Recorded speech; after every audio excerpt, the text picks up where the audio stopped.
ครับภาษาละนานะก็บ่จะเรียนยากกันหยังนะครับมาตั้นเรียนอักขระนะครับมันก็คือตัวอักษรนะครับในภาษาไทยน่ะเรียนไหมมันก็คือสระใช่ไหมเอาสองอย่างนี้มาผสมกันตามหลักการของภาษาละนานะครับมา7 วัน1 เดือนตั้นก็อ่านออกเขียนได้แล้วนะครับมันบ่ยากครับบ่ยากไอ้เรื่องที่มันยากนั้นมันก็คือว่าอย่างนี้นะครับถ้าเฮาใครอยากเอาจะเอาไปอวดอู้ให้คนอื่นได้ฮู้ได้หันตัวเฮาเนี่ยเนี่ยมันยากกว่านี้แหละครับเพราะว่าภาษาละนาวของเฮามันเป็นภาษาที่มันตายไปแล้วนะครับเพิ่นบ่ได้ใจในทางราชการว่าเมินนั่นนะครับอันคนที่เพิ่นอ่านออกเขียนได้แล้วมันมีน้อยครับมีน้อยเพราะฉะนั้นน่ะเฮาจะเอาไปโชว์ให้คนอื่นได้ฮู้ได้หันตัวเฮานี่นะเฮาจะต้องใจภาษาอื่นๆนะครับมาเทียบเคียงเป็นภาษาละนาวของเฮานะครับครับภาษาละนาอันที่มันใกล้เคียงภาษาละนาวของเฮาหน่อยก็คือภาษาไต้น่ะอันภาษาไทยน่ะมันเกิดมาจากที่เดียวกันนะครับที่พ่อขุนรามคำแหงเนี่ยนะที่เดียวกันนี้นะครับอันมันแยกไปทางใต้หน่อยอันเจ้าอโยธยาพวกก็ไปแปลงเป็นอักษรไทยเนี่ยเนี่ยแยกมาทางเหนือหน่อยไอ้เจ้าละนาพวกก็มาแปลงเป็นอักขระละนาเนี่ยเนี่ยครับสองภาษานี่นะครับไอ้ใต้เหนือเนี่ยอันบางคำมันยังออกเสียงเหมือนกันอยู่นะครับเนี่ยบางคำมันก็จะผิดแพกกันไปตามสำเนียงใต้เหนือนะเนี่ยแม้กระทั่งในละนาเฮาก็ไม่ใช่ว่ามันเหมือนกันหมดนะครับยังมีใจนวลใจลวดใจลื้อใจเขื่อนใจย่องใช่ไหมก็อู้กันแป้งกันออกไปเนี่ยมันเป็นไงไหม แต่ฟังหูเรื่องนะครับฟังเอาเรื่องหมู่เฮาละนายมาเฮาก็ฟังภาษาไทยหูเรื่องหมดแล้วเนี่ยมันก็เป็นเดียวนะมันหากเงามันมาจากเดียวกันแล้วครับครับเฮาก่อนเฮาจะเอาภาษาไทยเนี่ยมาเขียนเป็นภาษาละนาของเฮาที่เป็นเฮาว่าปริวัตินะเฮาไปก่อนในโลกนี่ก่อนหน้าเพิ่นแยกได้กันพ้องนะครับเนี่ยเฮาไปดูใกล้ๆเนี่ยเลยไอ้เวียดนามเนี่ยเดิมทีอันโบราณเนี่ยบนใจภาษายึกยือเหมือนภาษาจีนนั่นแหละครับไอ้แม่เนี่ยแต่เนื่องด้วยมันมีสงครามกันลากยาวนานมาแล้วครับตั้งแต่สมัยสงครามไอเดียนเบียนปูพุ่นละมาถึงจนอันสงครามเวียดนามเหนือเวียดนามใต้เนี่ยนี่มาแล้วกันเมื่อปลายปีอัน2518เนี่ยเนี่ยเปิ้นก็บ่สามารถที่จะถ่ายทอดอันภาษายึกยือๆเหมือนนั้นน่ะโบราณของเพิ่นมาสู่รุ่นลูกรุ่นหลานรุ่นเหลนรุ่นโลนเพิ่นนั่นก็เป็นประเดี๋ยวนี้ลูกหลานเหลนโลนเพิ่นก็อ่านบ่ได้เขียนบ่ได้แล้วภาษาอันโบราณน่ะเพิ่นก็เลยหันไปเอาอันอักษรอาราบิกแล้วมาเขียนเป็นภาษาของเพิ่นครับนี่ไปใส่จุดใส่หมวกใส่ขีดใส่หมวกสะพายสะเพ็ดแล้วแต่จะประดิษฐ์เครื่องหมายเข้ามาใส่เนื้อเพื่อมันได้ตามเสียงของเพิ่นไอ้จุดหมวกขีดอย่างมันนั่นก็คือวรรณยุกต์นั่นแหละครับมันเห็นไหมบางคำมันได้ตามเสียงของอันภาษาของเพิ่นนี่คือลักษณะของการปริวัติภาษานะครับยืมเอาภาษาอื่นมาเทียบเคียงเป็นภาษาของตัวเก่าแล้วก็แล้วก็ปรับปรุงเปลี่ยนแปลงกับใจอันไอ้เครื่องหมายยังใส่เข้าไปแล้วก็เนี่ยเพื่อให้มันได้ตามเสียงของเปิ้นอันนี้ก็คือการปฏิวัตินะครับปฏิวัติภาษานะครับเขาไปก่อนในยุโรปแล้วครับอย่างเช่นอันฝรั่งเศสเยอรมันนะครับโปแลนด์ยูเครนรัสเซียอย่างพวกนี้เนี่ยโครเอเชียเนี่ยหรือยุโรปตะวันออกเนี่ยเปิ้นใจลักษณะการปฏิบัติของภาษาคณะนะครับเห็นไหมปฏิวัติภาษานะคือเอายืมเอาอักษรอาราบิกมาเขียนเป็นภาษาของเปิ้นครับแล้วก็ใส่จุดพ่อง2 จุดก็ยังมีนะบางทีก็หมวกก็ไม่หมวกปิ้นหมวกโครเอเชียมันง่ายขึ้นนะปิ้นขึ้นเห็นไหมบางครั้งก็สร้างตัวอักษรขึ้นมาใหม่แล้วเพื่อให้มันได้ตามเสียงเปิ้นก็ยังมีนะครับเห็นไหมเนี่ยมันเป็นอย่างนี้ลักษณะของปฏิวัติภาษานะครับ โทษทีเฮาไปก่อยในอังกฤษหรอกครับอันนี้ไปน้ำลายนั่นแล้วนี่ไปน้ำลายแล้วเพื่อจะเอาภาษาอันอังกฤษภาษาอาหรับิกนั่นเราไปเขียนเป็นภาษาของเปิ้นแบบโล้นๆเนี่ยนี่เปิ้นมาใส่สักอย่างครับแต่เปิ้นมีกฎเกณฑ์อยู่ว่านะครับคือผ่านเสียงไปเลยนะครับถ้าอย่าเอาเสียงได้ก็ว่ากันไปเลยแล้วก็คำเดียวนะเป็นประโยคคำถามกับเสียงแบ้มๆเป็นประโยคธรรมดากับเสียงแบ้มๆนั่นนี่มันเป็นมันก็คล้ายๆอันภาษาละนาวของเฮาอันยุคต้นๆแล้วก็ยุคแรกๆนั่นเลยก็ของภาษาละนาวของเฮามันบ่มีไม่เอกไม่โทก็คือไม่เหยาะไม่ขอจังนั่นแหละนี่ก็สามารถพันกันได้หลายๆเสียงเหมือนกันเนี่ยมันก็เป็นอย่างนั้นครับอันนี้นะครับ ก่อนที่เราจะเอาอันภาษาไทยเนี่ยมาเขียนเป็นภาษาละนางเราหรือที่เป็นห้องว่าปริวัตินะเราควรจะยึดถือหลักการนะอย่างให้มันเป็นกลางก้อนนะครับให้หมู่เฮาจารณาให้ยึดกันไว้นะครับเพื่อให้เป็นกลางแล้วก็เนี่ยมันเพราะว่าละนาเฮามันมีหลายเผ่าพันธุ์มันก็สำเนียงมันไม่ใช่เหมือนกันเนี่ยครับเฮาผมเองนี่ผมได้ใจหลักการของอันสภาวัฒนธรรมมหาวิทยาลัยเชียงใหม่นะครับเพิ่นตกลงกันไว้ว่าเมื่อปลายปี28นะครับเพิ่นตกลงกันไว้ว่าอย่างนี้นะครับการที่จะเอาภาษาไทยมาสะกดเขียนเป็นภาษาละนาของเฮานั่นน่ะเปิ้นบอกไว้ว่าอันกระทำได้อยู่3 แบบหรือ3 รูปแบบนะครับแบบที่1เนี่ยเปิ้นเอาไว้สะกดเขียนอันอ่าบันทึกนะครับในลักษิลาจารึกเอกสารสำคัญในโบราณนะเพื่อจะเอามาภาษาไทยไปเทียบเอามาทุกอักขระทุกไม้ทุกเครื่องหมายนะแม้กระทั่งไม่กงไม่กระไรป้นบอกเว้นเลยนะก็บอกเว้นนี่เนี่ยอันนี้เฮาบอกอู้ถึงในรายละเอียดแล้วก็มันย่อยเกินไปนะเฮาไม่ได้ใจนะเฮามาใจแค่แบบ2นี่ก็พอนะแบบที่2เรียกว่าอีนะครับแบบที่2เรียกว่าอันอ่า ยืมมาอักษรไทยนะครับมาปรับเทียบว่าเป็นอักขระละนาทางบนปุ้นนี่แล้วก็ประกอบกันขึ้นมากับแบบภาษาไทยผสมผสานกันไปนะครับแม่บางครั้งไม่หรือสระเนี่ยมันบ่ตรงมาตัดกันนะของไทยของละนาเนี่ยมันบ่เหมือนกันนะครับเพิ่นบอกว่าบูแล้วนะคำศัพท์ได้นะหน้าตามันออกแบบไทยแต่เวลาอ่านนั้นท่านต้องนึกถึงว่าโอ้อันนั้นเป็นอักขระละนาเลยอย่างเช่นตัวนี้ท่านเห็นว่าเป็นลอลิงนะครับเนี่ยอันเวลาประกอบในอันภาษาปริวัติแบบที่2เนี่ยท่านต้องหันว่าอันนี้มันเป็นตัวละนะครับเนี่ยเพราะฉะนั้นมันคนทั่วไปมาอ่านแล้วมันจะเข้าใจผิดนะครับเพราะฉะนั้นมันก็อ่านคนทั่วไปเขาไปอ่านแบบที่3บทเลี้ยวค่อยมาแบบที่3เนี่ยอันเฮามาพออย่างนั้นเนี่ยมันจะเข้าใจผิดนะเพราะว่าอันนี้เนี่ยบางกรรมมันก็ยังเหมือนกันอยู่นะครับบางกรรมเหมือนกันเฮามาดูแบบที่2เลยแล้วก็เห็นไหมอันนี้เนี่ยตัวละเนี่ยตัวลอลิงเนี่ยเอาเทียบมาเป็นตัวละเนี่ยก็ไม่กูกับสระอูแล้วก็เนี่ยเทียบไปเลยเห็นไหมมีไม้ซัดเห็นไหมอันนี้เนี่ยอันไม้ซัดนี่มันในที่นี้มันทำเป็นตัวกะนะครับทำเป็นไม้กักลูกนะครับลูกเห็นไหมเอาไปกอยแล้วไปกอยเอาไปกอยโบราณก่อนแล้วก็ก่อนที่เขาจะปฏิวัตินี่โบราณเพิ่นเขียนเอี่ยมเนี่ยยาเนี่ยตัวยะใช่ไหมเนี่ยเอายอตัวยะนี่เพิ่นเอายอไปเทียบนะครับยะเนี่ยตัวยะออกเสียงยอยักษ์ไทยเนี่ยมันมีตัวยะกับตัวญะนะครับตัวญะใช่ไหมตัวญะตัวย่อเนี่ยยอยักษ์ละนามออกเสียงญะนะอันนี้อันตัวยะเนี่ยมันออกอันเสียงยอยักษ์แบบไทยนะก็ยาเนี่ยยาลูกลูกใช่ไหมเนี่ยตัวละไม่กูไม่ซัดอยู่ทางบนเนี่ยมันคือไม่กักนะมันก็แทนตัวกะอยู่ข้างๆนี่อ่านว่ายาลูกนะยาลูกใช่ไหมยาลูกอ่อนเนี่ยอ่อนใช่ไหมไม่ก่อมันมีตัวละอันตัวหน้าสะกดอยู่ข้างบนเพิ่นเขียนเป็นตัวละแต่มันเสมือนว่ามีไม่เยอะแล้วอ่านว่าอ่อนจะอ่านอ่อนก็ได้อ่อนก็ได้อ่อนก็ได้ไหมกรณีนี้อ่านว่าอ่อนนะครับยาลูกอ่อนไข้ขางนี่มันไม่ไก่ตัวขะมันเพิ่นมีไม้200นี่ประกับมันหมายถึงว่าอันตัวขะนี่มัน2ตัวมี2ตัวนะบางครั้งเพิ่นก็ใส่ป้องบางทีเพิ่นก็ใส่ป้องก็มีแล้วก็เห็นไหมมันเป็นอย่างนั้นมาอ่านภาษาโบราณมันเป็นอย่างนี้นะครับเห็นไหมไข้นะครับไข้ขังไข้ขังนะครับยาลูกอ่อนลูกดูตัวลูกเนี่ยมาโบราณเขาเขียนเต้าอี้นะไงเนี่ยลูกเพิ่นก็อ่านว่าลูกนะครับลูกอ่อนเขาก็โอเคแล้วก็อันนี้คือลูกของโบราณอันนี้สมัยนี้มันเป็นอันภาษาละนาที่ยุคต้นๆของอันภาษาละนานะครับควรจะเอามาเป็นรูปแบบของอันภาษาละนาของเขานะครับก็อันบางที่พวกอันเปิ้นฮ้องว่าเฮียนแบบมุกกัดปะทะครับมุกกัดปะทะก็คือเล่ากันมา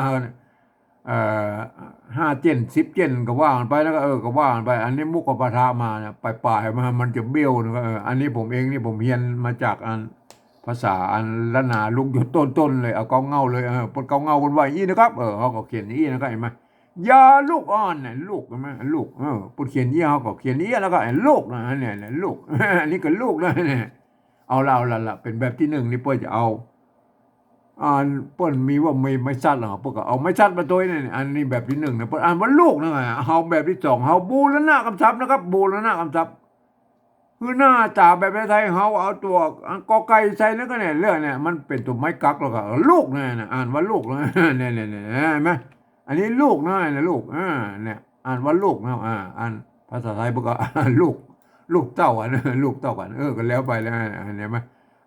บางตัวมันจะมาเหมือนกับแบบเนี้ยเนี่ยอันตัวละใช่ไหมเนี่ยตัวละนี่มันใจห่อรอนะครับเห็นไหมห่อรอไม่ก่อจ้างเนี่ยไม่ก่อจ้างเนี่ยไม่โทใช่ไหมไม่กาเนี่ยอันล่าอันนี้เนี่ยอ่านภาษาละมีปัญหาแล้วอ่านภาษาไทยพอเขียนมาได้พอเขียนได้แค่ล่าก็เดียวก็ร่วมกันเอาไปดูอันภาษาอันล้านนาโบราณแล้วก็พ่นไว้อันนี้ตัวละมันเป็นยี่เนี่ยตัวละใช่ไหมเนี่ยเอาเนี่ยเอาใช่ไหมเอาเนี่ยอูอาเนี่ยอูอาเพราะอ่านว่าเอาเนี่ยเอาตัวอูนี่มันเป็นอันตัวสระอยู่ในอันบาลีนะครับมันในภาษาบาลีนะอีอูโอแล้วก็มีตัวอังเนี่ยตัวนะอันตัวอังเป็นตัววิเศษแล้วมันเป็นตัวอังมันก็คล้ายๆเป็นสระนะตัวอังเนี่ยเหมือนไม้พัดนะอังเนี่ยอันนี้อูนะอูแม่ตัวอูใส่ไม่กาไปบนเป็นคำนี้เพิ่นบอกว่าเอานะครับเป็นไม่เก่าเลยเอาหญ้านั่นแหละตัวหญ้าตัวหญ้าตัวหญ้าตัวหะซ้อนห่างหญ้าเนี่ยเป็นตัวหญ้าตัวหญ้าเป็นอักษรสูงอันตัวหญ้าเป็นอักษรต่ำอันนี้ยังไม่กาเนี่ยไม่กาบนเขียนอีเนี่ยไม่กาเนี่ยไม่กาเนี่ยบนเขียนตะโกงก็มาหน่อยแล้วก็ตะวัดหางเห็นไหมเนี่ยจะอ่านหยาก็ได้อ่านหยาก็ได้อ่านหญ้ากรณีนี้อ่านว่าหญ้าเนี่ยมันก็คล้ายๆภาษาอังกฤษแล้วก็ได้จะเอาเสียงอย่างก็ว่าไปแล้วก็แต่อันนี้มันได้สามเสียงนะจะหยาก็ได้หญ้าก็ได้อ่านหญ้าก็ได้เนี่ยเอาหญ้ารับมึนเนี่ยโอเคนะรับมึนตัวละก็คือตัวหะซ้อนตัวละเนี่ยตัวละนั่นแหละมีไม่ชัดนะมันกรณีเป็นไม่พัดแล้วก็ตัวบะสะกดนี่บะใช่ไหมเนี่ยเปิ้นเอาย้ายไปทางบนบุ้นให้มันจะล้นมันทัดอ่ะถ้าเอาตัวบะมาใส่แล้วมันจะเติกไม่กี่อยู่ทั้งรวมเนี่ยปกติย้ายไปทางบนเนี่ยรับแล้วก็รับมึนใช่ไหมอันนี้ตัวละใช่ไหมเนี่ยถ้าอันล่าตะกี้ของเขาเอาตัวละนี่มาใส่ไม่กาเนี่ยแล้วก็อันมันจะอ่านหลาก็ได้อ่านลาก็ได้อ่านล่าก็ได้พอดีสมัยนี้ปุ่นสร้างไม้อันเนี่ยปัจจุบันเนี่ยอันโบราณยุคปลายมาแล้วพอก็สร้างไม้ขอจ้างแล้วก็เนี่ยเปลี่ยนจากไม้สั้นเนี่ยมันมาเป็นไม้ขอจ้างอย่างมันมันครบเครื่องเนี่ยสมัยอันนี้เพิ่นก็ปรับปรุงมันครอบปรับปรุงมันครบเครื่องนะภาษาอันละนาโบราณประกอบอันมันมีไม่เองไม่โทนะครับก็ไม่เยาะไม่สั้นนะไม่ขอจ้างนะมันก็เลยก็ยังบอกครบเครื่องดีนะครับในโบต้นภาษาเนี่ยล่านะครับล่าเปิ้นออกเสียงอันโทพิเศษโทเมืองนะครับล่าอันเนี้ยอันนี้ก็ล่าเนี่ยมาอันเรียกแบบที่สามแล้วก็มาอันนี้ล่าเสียงโทพิเศษแล้วใช่ไหมเอาตัวต่อไปอันนี้ตัวกะละหงเนี่ยกะละหงเนี่ยไม่กลัวกะละหงไม่กลัวอันตัวกะละหงเพิ่นนั่นเนี่ยก็ยืมตัวกะเนี่ยตัวกะเนี่ยเพิ่นยืมตัวคอควายไม่เป็นตัวกะไม่ใช่ตัวคอนะกันเนี่ยตัวกะละหงก็คือรอเรืออันนี้ไม่กลัวอันขัวนะกันเนี่ยขัวเอาไปดูอันนั้นโบราณก่อนนะก็อันนั้นเนี่ยไม่เอาไม่กลัวก่อนนะครับไม่กลัวอันนี้ไม่กลัวของเพิ่นก็เป็นอย่างนี้เนี่ยเมื่อกี้เห็นไหมเพิ่นมีอันเนี่ยไม้กงอยู่ข้างบนนั่นแล้วก็ประกบอยู่อันตัวว่าอย่างรู้น่ะมันเป็นอันไม้กวนะครับเจ็บหัวน่ะแจ้นี่แหละตัวอันนี้เพิ่นบ่มีมะเยาะนะครับเห็นไหมบ่มีมะเยาะไม่ขอจ้างนะประการว่าแจ้กินกันเนี่ยก็อ่านไปเป็นอ่านนะแจ้กินกันเจ็บมันเจ็บหัวใช่ไหมเจ็บหัวเอาทั่วถึงเนี่ยทั่วอันนี้ทั่วใช่ไหมเนี่ยไม่กลัวใช่ไหมมันมีมะเยาะกันว่าทั่วถึงใช่ไหมทั่วถึงเนี่ยหัว ไม่กลัวหัวอันนี้คือไม่กลัวนะครับอันเขาไปดูตัวต่อไปแล้วก็เนี่ยอันตัวกะละโฮงเนี่ยมันเป็นอย่างนี้นะเห็นไหมเนี่ยกะละโฮงเนี่ยกะละโฮงเนี่ยกะละโฮงเนี่ยอ่าอ่ากะละโฮงเนี่ยกะละโฮงเนี่ยอันนี้ปวดเห็นไหมปวดนั่นแหละปวดจะน่ะตัวกะละโฮงกะละโฮงก็เปิ้นอ่านเป็นตัวคอนะเห็นไหมกะข้างหน้าเนี่ยเห็นไหม ปวดจะคิวเปิ้นอ่านเป็นคอนะคิวเห็นไหมเนี่ยมันเป็นยังไงมันเนี่ยก็จะคิวเห็นไหมปวดจะคิวเนี่ยเอาดูตัวเราไปแล้วนั่นอ่าเอาเนี่ยตัวกะละหงเนี่ยอ่านว่าเอาเครือนะครับเอาเครือเข้าหมวกใช่ไหมเนี่ยเครือเข้าหมวกไม่ใช่เครือนะครับไม่ใช่เครือเอาเครือบ่ต้องลั่นลิ้นนะครับเปิ้นอ่านเป็นเครือเป็นกะละหงเนี่ยมันเป็นอันถ้าเป็นอันเจ้ายองเอาคือเข้าหมวกเข้าหมวกเข้าหมวกอะไรก็ว่าไปนะเจ้ายองเห็นไหมเอาคือนะเอาคือเห็นไหมเห็นไหมอ่าการนั้นการใส่ละหงมันนะป้นมีตั้งแต่โบราณนะก็เห็นไหมเนี่ยเห็นไหมป้นมีตั้งแต่โบราณเนี่ยอันเนี้ยเนี่ยตัวนี้เห็นไหมอันนี้น้อยหน่อยนะครับวันหนึ่งอันเนี้ยตัวตะละหงป้นอ่านเป็นตัวทะนะตะนะตัวตะเป็นตัวที่หนึ่งนะตัวทะเป็นตัวที่สองป้นอ่านเป็นตัวที่สองนะทะเอาวันหนึ่งทองเนี่ยเมาไอ้เสียเคี่ยวน้ำอย่างก็ว่าไปนะครับท้องก็เหมือนนั้นเหมือนก็เทาะนั่นแหละเทาะกับท้องเนี่ยมันคล้ายๆกันนะกินสักหน่อยนะไอ้ท้องท้องเหล้าท้องเมาอย่างก็ว่าไปนะท้องเหล้าท้องเมาอย่างก็ว่าไปนะก็มีไหมท้องเหล้าเนี่ยหรือก็แล้วแต่ท้องก็ให้เอาสักหน่อยนะเอาสักหน่อยอันนี้ตัวตะละหงเนี่ยมันอาจเป็นตัวทะนะครับมันตะกี้มันตัวกะละหงนะครับกะละหงเปิ้นอันเนี่ยกะละหงเนี่ยกะละหงเนี่ยเปิ้นอ่านเป็นตัวคอใช่ไหมกะนะตัวกะเป็นตัวที่สามใช่ไหมเปิ้นอ่านเป็นตัวที่สี่นั่นแหละก็ตัวที่สี่มันตัวคะนะครับพวกอ่านเป็นเสียงออกเสียงคอเนี่ยเอาเครือใช่ไหมเนี่ยมันเป็นยังไงเนี่ยมันเป็นแล้วก็มันเป็นยี่อันตัวตะละหงเปิ้นอ่านเป็นตัวทะใช่ไหมเนี่ยอัน เนี่ยไอ้กะละโฮงเนี่ยกะละโฮงเนี่ยกะละโฮงเนี่ยคาประธานเป็นเสียงคาเนี่ยไหมยาเสียงยาเสียงคาแดงเนี่ยคาไม่ใช่คลานะครับคาใช่ไหมเป็นใช่ไหมอ่ามันเป็นยี่ลักษณะของการอันใส่ละโฮงไอ้ตัวปะละโฮงเห็นไหมเคี่ยวเนี่ยเคี่ยวใส่พริกขิงหอมเนี่ยพริกเนี่ยเปิ้นอ่านบ่ใช่พริกนะครับเปิ้นอ่านว่าพริกนะครับพริกพอปะผะปะตัวปะเป็นตัวที่สามนะใส่ละโฮงเปิ้นอ่านเป็นตัวพะนะไงพริกขิงเคี่ยวใส่พริกขิงเห็นไหมอ่าพริกขิงโอเคแล้วเนี่ยมันใส่ละโฮงมันเป็นยี่นะแม่เนี่ยครับอ่ามีมก็เนี่ยเอาอันนี้ก็ปะละโฮงปะละโฮงเนี่ยปะละโฮงเห็นไหมหำฟันเนี่ยหำฟันอันนี้ไม่แก่นะตัวปะละโฮงอ่านเป็นตัวพระนะครับอ่านแพงก็ได้อ่านแพงก็ได้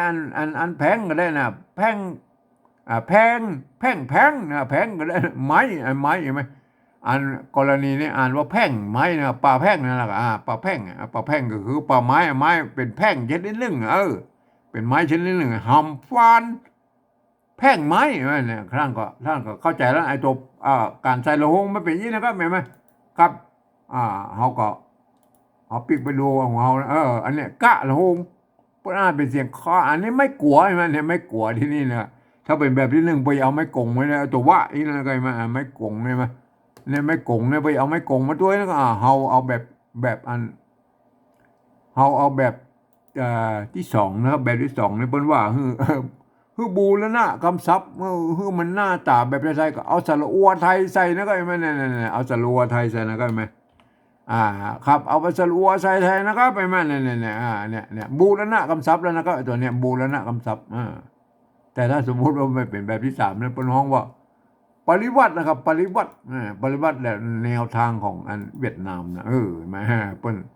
เปิ้นจะใจตัวนี้แล้วครับตัวละอันนี้ไม่ก่อไม่ก่อนะมีตัวมะสะกดเปิ้นอ่านภาษาละนาเปิ้นอ่านว่าหอมนะครับถ้าเป็นภาษาไทยตัวละนี่มาเขียนว่ารอมนะมันเป็นมาเดียวนี่มันเปิ้นเขียนเป็นตัวรอเรือเนี่ยนะมาเดียวมันอ่านเป็นรอมไปหมดสันดอนรอม ความจริงมันหอมนะครับหอมเนี่ยมันหอมนะลูกล่าครัวหอมนะเป็นหอมนะครับหอมนะครับมันรอมนะมันมีนะครับมาเดียวก็มันคนกับผิดเพี้ยนกับไปนะเพิ่นเขียนเป็นปริวัติแบบที่สองเนี่ยแต่เวลาอ่านเป็นรอม มันก็เลยหอมนะครับหอมอันเนี้ยไม่ก่อนะไม่ก่อหอมนะไม่ก่อนะครับ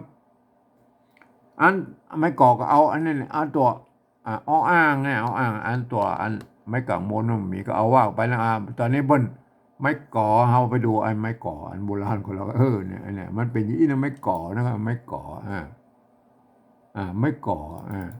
เนี่ยไม่ก่อมันเป็นอย่างนี้นะก็ไม่ก่อเนี่ยไม่ก่อเนี่ยไม่ก่อนะครับเนี่ยปะตัวปะนะครับไม่ก่ออ่าจะอ่านว่าปอก็ได้อ่านว่าป้อก็ได้อ่านว่าปอก็ได้กรณีนี้อ่านว่าปอนะครับเพราะว่ามันตั้งหน้านี่มันอันตัวสะไม่ไก่พวกอ่านว่าใส่มันจะอ่านใสก็ได้อ่านใส่ก็ได้อ่านไส้ก็ได้นะอ่านใส่นะครับแม่ใส่เกลือนะเนี่ยเกลือไม่เกลือไม่เกลือไม่เกลือไม่เกลือเนี่ยมันอันโบราณแต่ละเปิ้นก็เขียนได้เยอะแล้วเปิ้นใช้เป็นไม่เกลือก็ได้ไม่เกลือก็ได้นะรุ่นนี้นะมันยังไม่ได้แยกกันเด้อนะครับมันรุ่นละนานลูกไปพวกเคยเอากันย้อนมาเอามาใส่ตัวให้มันเป็นไม่เกลือนะครับก็โอเคนะครับอันนี้มันรุ่นแรกๆเปิ้นใช้รวมกันอยู่แล้วไม่ถ้าเป็นยองนะก็ใส่เกลือใส่เกลือใส่เกลือใส่เกลือใส่เกลือเห็นไหมอันนี้อันถ้าเป็นธรรมดาก็ใส่เกลือนะก็ละนาทั่วไปอันใส่เกลือปอตัดสัตว์น้อยกินหายเนี่ยปอเห็นไหมเนี่ยแต่เมื่อมันมีตัวสะกดแล้วเห็นไหมตัวสะกดเห็นไหมเนี่ยป้นตัดไม้กังวลเนี่ยนะอันเดี๋ยวปะมีไม้ก่อมีตัวงะสะกดพวกตัดไม้กังวลออกนี่นะบีเกาลิ้นปองเนี่ยปากบ่ได้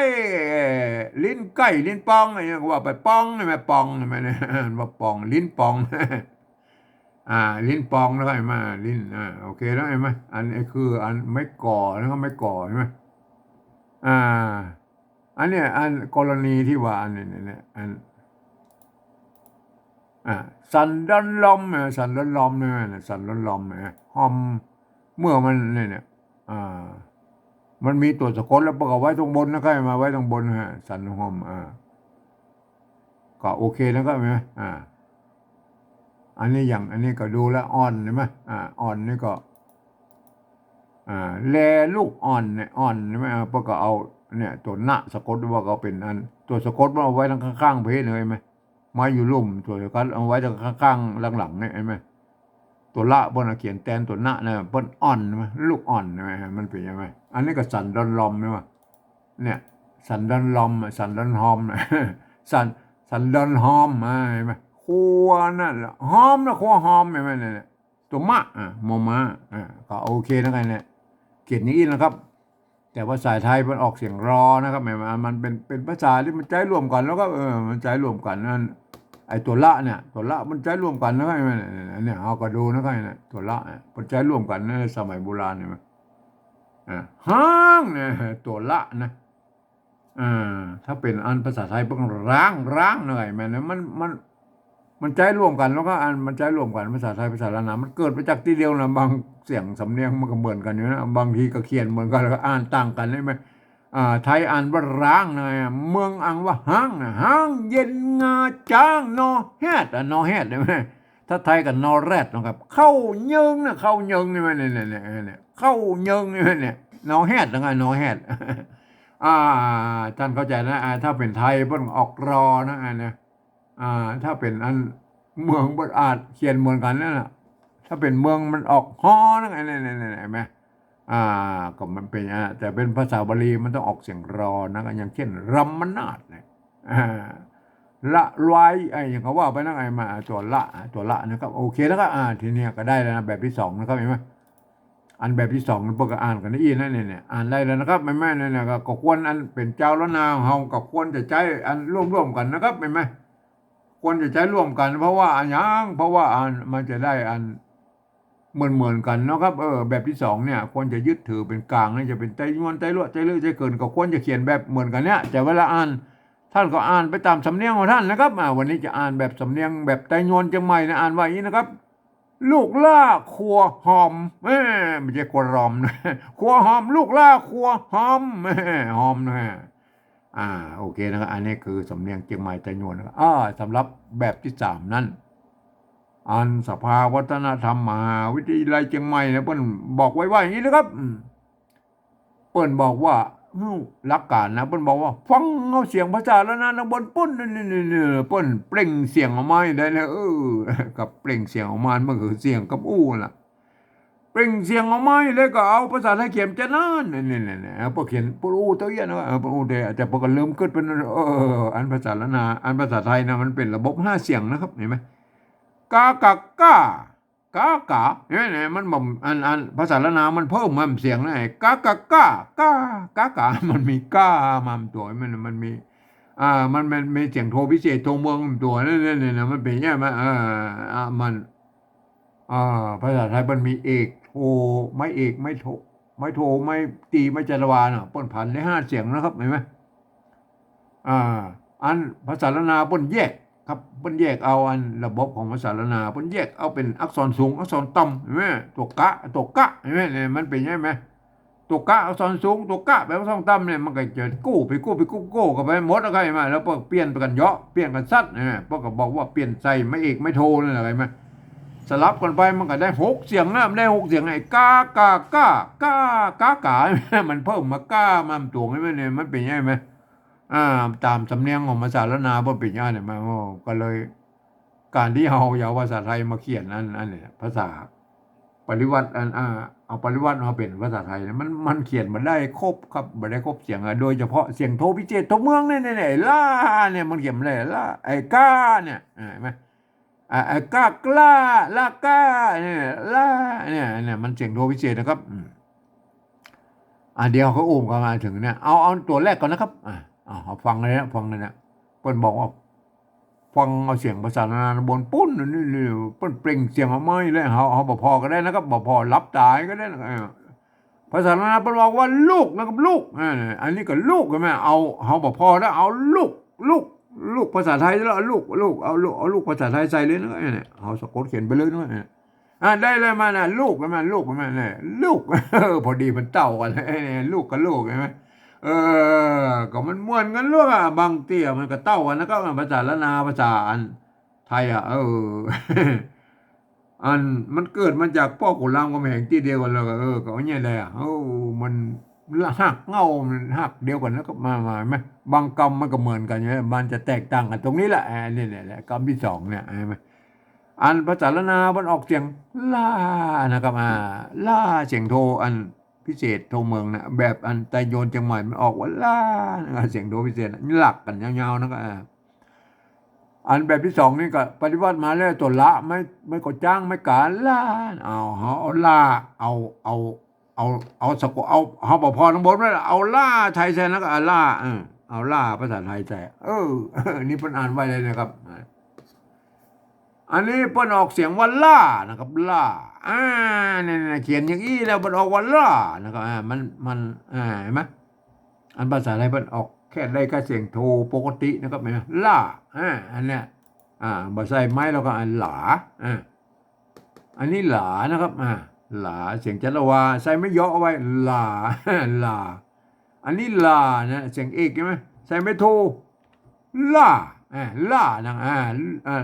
ในล่ากับโลกล่าไม่ใช่โลกล่ามันมาล่าอันนี้เป็นอ่านว่าล่าได้เลยเนี่ยเป็นอ่านว่าล่าได้เลยมันก็เขียนเหมือนกันแล้วมันอ่านว่าล่าได้เลยครับเนี่ยก่อนอันนี้มันตัวละหรอกครับมันเนี่ยตัวอันนี้เนี่ยอันนี้เป็นเทียบมาเป็นตัวละไม่ก่อจ้างแล้วไม่กาเห็นไหมเนี่ยเป็นอ่านว่าล่าตัวภาษาละนานบนปุ้นอันนี้หรอ อันนี้มันตัวหอหีบตัวลอลิงใช่ไหมไม่โทไม่สลายมาก็อ่านแบบไทยมันอ่านวันล่านะครับเนี่ยนะมันเป็นเนี่ยมันบล่าแล้วก็จะคือมันเป็นล่าได้แล้วก็ผมเองก็เอาจุดประดับไว้แล้วก็เนี่ยแหละตามแนวทางของเวียดนามเนี่ยเห็นไหมอ่า โทษดีเวียดนามเนี่ยไปใส่จุดใส่หมวกใส่ขีดใส่อยู่สบายเปิ้นเอาอันภาษาอักษรอาหรับิกมาเขียนภาษาเปิ้นเพิ่งไม่ได้ตามเสียงเปิ้นเนี่ยคือผมเองผมก็เอาอันเนี่ยเสียงโทพิเศษโทเมืองเปิ้นเขียนมาได้แล้วครับในภาษาไทยผมก็เอาจุดประดับไว้แล้วครับเห็นไหมเพื่อให้ฮู้ว่าไอ้จุดนี่คืออันวรรณยุกต์โทพิเศษเนอะเนี่ยล่านะครับเนี่ยวัดประสิงห์ใบใจตัวเอียงนะครับเห็นไหมเปิ้นจะใจตัวเอียงแล้วกันเนี่ยวัดประสิงห์เปิ้นฮ้องว่าเสียงตีเพี้ยนเนี่ยสองเสียงตีเพี้ยนเนี่ยมันเป็นยังไงจะฮ้องว่าตีเพี้ยนหรือโทพิเศษโทเมืองอย่างกระจ้างมันก็คืออันเสียงโทที่มันอยู่ระหว่างเสียงโทปกติจนถึงเสียงตีแล้วมันอยู่กึ่งกลางนั่นน่ะเนี่ยมันเป็นยังไงมันจะอยู่นั่นแหละไอ้ล่าเสียงโทพิเศษนะครับเห็นไหมจะฮ้องแบบแล้วกระจ้างนั้นมันก็คือเสียงนั้นแหละครับเสียงอ่าระหว่างเสียงโทปกติถึงเสียงตีนั่นก็ล่าเสียงโทพิเศษนั่นล่าเอาจุดประดับไว้นะครับเห็นไหมอ่าอันตัวต่อไปแล้วครับอันนี้ล่าได้นะครับล่าอันนี้ปริวัตินะครับปริวัติตามแนวทางของเวียดนามนั่นนะครับเห็นไหมเปิ้นใหญ่แด่เปิ้นใหญ่แด่ก็เขาก็เขียนแบบเปิ้นก็เอาจุดประดับไว้เอาหมวกใส่ก็มีนะขีดใส่ก็มีนะหมายไหมเขาก็ผมเองผมเอาแค่จุดประดับไว้นะครับลูกล่าไม่ก็อันนี้ปริวัตินะครับปริวัติล่านะครับลูกล่านะครับตัวต่อไปแล้วครับอันภาษาละนามันออกเสียงครัวนะครับครัวครัวอันนี้กะละโฮงประการว่าครัวนะครับเอาครัวไทยใส่แล้วครับครัวบอลล่นลิ้นบอลล่นเอาครัวเอาเขียนได้เอาภาษาอะไรเขียนได้เอาครัวได้นะครัวเอาเลยนะครัวนะลูกลากครัวนั่นได้นะครัวหอมนะเห็นไหมครัวอันนี้ก็ได้นะครัวแต่อย่างว่ามันบางงามในภาษาเขียนนะครับก็เฮาก็อนุโลมแล้วก็อนุโลมโอเคแล้วก็อนุโลมอนุโลมเมื่อมันเขียนแบบไทยแล้วก็โอเคนะครับเขียนแบบไทยนะเนี่ยแต่อ่านออกแบบอันละนาพวกนั้นก็อันนี้กรรมนี่เฮาก็โอเคนะครับเห็นไหมอันนี้ก็คือปริวัติก็ปริวัติแล้วก็อนุโลมเมื่อเขียนแบบอันนี้แหละอันกรรมนี่เฮาขอขีดไปขีดให้หน่อยน้อยแล้วก็ขีดให้หน่อยน้อยนะคือขีดให้เพื่อนหน่อยอันขีดไปหน่อยแล้วครับเห็นไหมอันนี้ขีดหินหน่อยนะถ้าตัวที่มีขีดนี่ก็ไอตัวคอควายตัวรอเรือเนี่ยเอาขีดแล้วหน่อยตัวนี้มันเป็นตัวพิเศษนะก็เหมือนกับตัวเนี้ยตัวอย่างนั้นอันที่มันพิเศษโอเคนะครับขีดที่ไปหน่อยแล้วก็ครัวนะอ่านว่าครัวนะก็ครัวนะก็อันตัวต่อไปแล้วครับได้อ่านว่าครัวนะก็อ่านแบบภาษาละนาแบบที่สองนู่นนะอ่านแบบนู่นนะครัวนะก็ครัวอ่านว่าครัวนะโอเคนะอันตัวต่อไปแล้วก็อันตัวภาษาละนาเปิ้นออกเสียงหอมแล้วก็หอมอันนี้ก็ตัวเปิ้นออกเสียงหอมแล้วก็ทีนี้เอาหอมใส่หอมใส่แล้วหอมออกเสียงหอมแล้วมันต้องถ้าเอาตัวหอหีบเขียนแล้วว่าเนี่ยเอาหอหีบเขียนแล้วมันเป็นเสียงจัตวาแล้วก็เนี่ยมันเนี่ยมันเป็นเสียงจัตวาเนี่ยเห็นไหมหอม มันหอมจะให้มันเป็นหอมได้แล้วก็เอาฮอนูบเขียนนะฮอนูบเขียนนะแม่เนี่ยฮอนูบเขียนนะแม่เนี่ยฮอนูบเขียนเนี่ยฮอนูบก็เขียนได้เลยเนี่ยอ่านว่าหอมไม่หอมเนี่ยได้แล้วเนี่ยโอเคนะอันนี้ปริวัติคือมันได้ตามเสียงของภาษาละนาบนเนี่ยโดยเอาฮอนูบมาเขียนให้หอมได้นะอันนี้คือภาษาปริวัติละนาแบบที่3นะครับตามสำเนียงเชียงใหม่แต่ยวนอะไรมาก็เขียนกันได้ยี่นะครับควรจะก็ตาม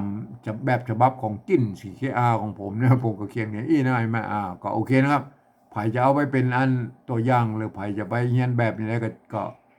สุดแล้วแต่นะครับปฏิบัติแบบใดก็สุดแล้วแต่นะครับผมก็บ่สงวนลิขสิทธิ์นะครับก็โอเคนะครับเห็นไหมป้นก็อ่านกันได้นะครับเห็นไหมถึงแม้ว่าจะเป็นฝรั่งลูก บางข้าลูกที่ไหนมาก็จังมาเรียนภาษาไทยเรียบร้อยแล้วนะครับก็อ่านไปตามหลักการของภาษาไทยเกือบทุกประการนะยกเว้นนะครับยกเว้น มันมีข้อยกเว้นอยู่โอเคนะไอ้คำที่มีจุดนี้นะอ่านออกไปเสียงโทพิเศษโทเมืองนะครับเนี่ยคำที่มันมีไม้จรวาของอ่านออกไปเสียงจรวานะครับเห็นไหมคำที่เป็นอันอยเป็นพยัญชนะต้นเห็นไหมก็อ่านไปเสียงยอยักษ์ไทยนะเนี่ยคำที่เป็นอันยอยักษ์ตัวเดียวนะเห็นไหมที่เป็นพยัญชนะต้นของอ่านเป็นยอยักษ์แบบละนานะตัวเนี้ยเห็นไหมก็คำที่มันอันนี้เนี่ยเป็นอันนี้มีขีดเส้นใต้อย่างเงี้ยอย่างตัวคอรอเนี่ยอ่านแบบอันแบบที่สองเฮ้ยเนี่ยอ่านว่าครัวนะไม่ใช่อ่านครัวนะไงมันเนี่ยมันเป็นยังไงครับถ้าท่านหูหลักการนี้แล้วท่านอ่านแล้วมันจะได้สำเนียงเชียงใหม่แต่โยนไปเลยนะครับอ่านว่าอย่างนี้นะครับลูกล่าขัวหอมลูกล่าขัวหอม อันนี้คือสำเนียงเชียงใหม่แต่โยนนะครับเห็นไหมท่านเป็นสำเนียงอื่นๆนะครับไตลื้อไตเลาะไตเขินไตยองกันท่านก็ไปคิดค้นกับเราเองนะครับเห็นไหมอันสำหรับภาษาปฏิบัติแบบที่สองนี้นะเห็นไหมนั่นก็หมู่เฮาเจ้าล้านนาก็ควรจะอันใจหลักการของสภาวัฒนธรรมมหาวิทยาลัยเชียงใหม่มาร่วมกันนะครับเพราะฉะนั้นมันจะได้อันภาษามันจะได้อันใกล้เคียงกันหน่อยนะก็จะเป็นไตยวนไตลวไตลือไตเกินไตยองอันอย่างกระจังแล้วก็มาใจแบบเดียวกันเนี้ยใจหลักการของภาษาที่บนตกลงกันไว้เมื่อปลายปี28แล้วก็เนี่ยมันเฮาภาษาของเฮามันจะใกล้เคียงนะแต่เวลาอ่านนั้นนะท่านก็อ่านไปตามอันสำเนียงของท่านนะครับวันนี้จะอ่านแบบสำเนียงแบบอ่านเชียงใหม่ไตยวนนะครับอ่านไว้อย่างนี้นะครับลูกล่าขัวหอมเนี่ยอ่านไว้อย่างนี้นะครับเห็นไหมครับ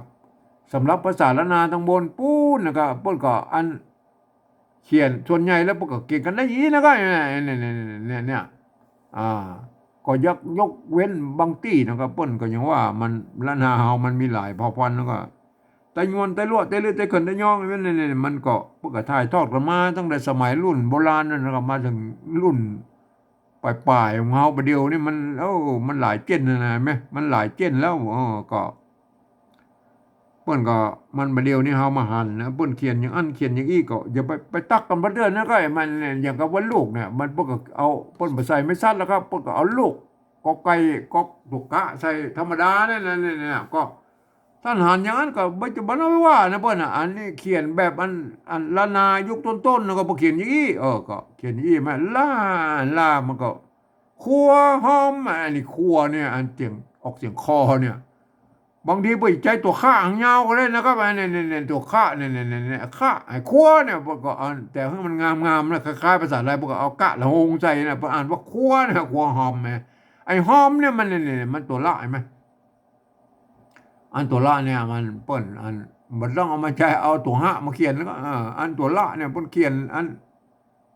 เขียนเหมือนกันแล้วก็อันในภาษาไทยภาษาละนาน่ะแต่ว่าเราออกเสียงเนี่ยเปิ้นอันภาษาละนาเปิ้นออกฮอนะฮอมอันนี้ภาษาไทยเปิ้นก็รอมมันก็เป็นอันมาพวกก็แสดงให้รู้แล้วนะก็ไอ้มาเมื่อกี้เนี่ยครับอันวันนี้อันภาษาละนาแบบนี้ผมจะอ่านแบบอันสำเนียงเชียงใหม่ไต้หวันนะครับท่านเป็นอันสำเนียงอื่นๆท่านก็อ่านไปตามสำเนียงของท่านแล้วก็ไอ้มา